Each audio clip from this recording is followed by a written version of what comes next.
ध्येय चांगलं असेल तर रस्ता कसा आहे याचा विचार करण्याची गरज नाही. माजी केंद्रीय मंत्री कपिल पाटील. भारतीय जनता पार्टी व कपिल पाटील फाउंडेशन यांच्या संयुक्त विद्यमाने तालुक्यातील शालेय शिक्षणाबरोबरच इतर क्षेत्रात प्रावीण्य मिळवलेल्या विद्यार्थ्यांचा गुणगौरव समारंभामध्ये माननीय केंद्रीय मंत्री कपिल पाटील विद्यार्थ्यांना मार्गदर्शन करताना म्हणाले की ध्येय चांगलं असेल तर रस्ता कसा आहे याचा विचार करण्याची गरज नाही. त्याचबरोबर विद्यार्थ्यांनी IAS IPS होण्याचा ध्यास घ्यावा असंही ते म्हणाले. संबंधित कार्यक्रमात माजी मंत्री जगन्नाथ पाटील, भाजपा तालुका अध्यक्ष जयवंत सूर्यराव यांनी विद्यार्थ्यांना मार्गदर्शन केले. माऊली गार्डनमध्ये संपन्न झालेल्या या गुणगौरव सोहळ्याला भाजप जिल्हाध्यक्ष मधुकर मोहपे, माजी जिल्हा परिषद सदस्य सुभाष अप्पा घरत, उल्हास बांगर, माजी नगराध्यक्ष किसन कथोरे, महिला मोर्चाच्या जिल्हाध्यक्ष शीतल तोंडलीकर, नारायण गोंधळी, जुगलकिशोर जाखोटिया इत्यादी मान्यवर उपस्थित होते. गुणगौरव सोहळा यशस्वी करण्यासाठी शरद पाटील व त्यांच्या सहकार्यांनी विशेष परिश्रम घेतले. तर विविध क्षेत्रात उल्लेखनीय कामगिरी करणाऱ्यांचा व विद्यार्थ्यांचा असा एकूण 466 जणांचा विक्रमी सन्मान करण्यात आला. कर्तव्य घडवण्यासाठी तुम्हाला या मार्गदर्शनाची निश्चितपणाने मदत होणार आहे.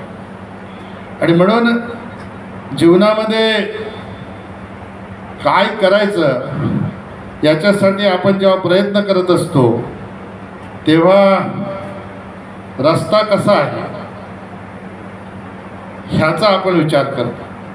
पण मी नेहमी सांगतो, रस्ता चांगला जर असेल तर जरूर विचारलं पाहिजे रस्ता कुठे जातो.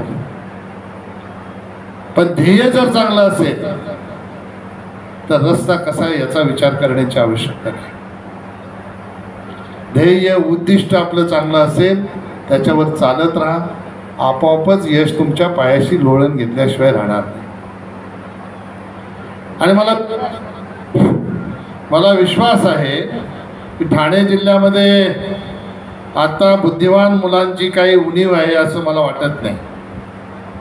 मी परवा बदलापूरच्या कार्यक्रमामध्ये गुणगौरव सोहळ्यामध्ये भाषण करताना सांगितलं, तुमच्या इथेही 95% मार्क्स, 95.20 घोरड गायत्री विश्वास कोण आहे? ये घोलप सरिता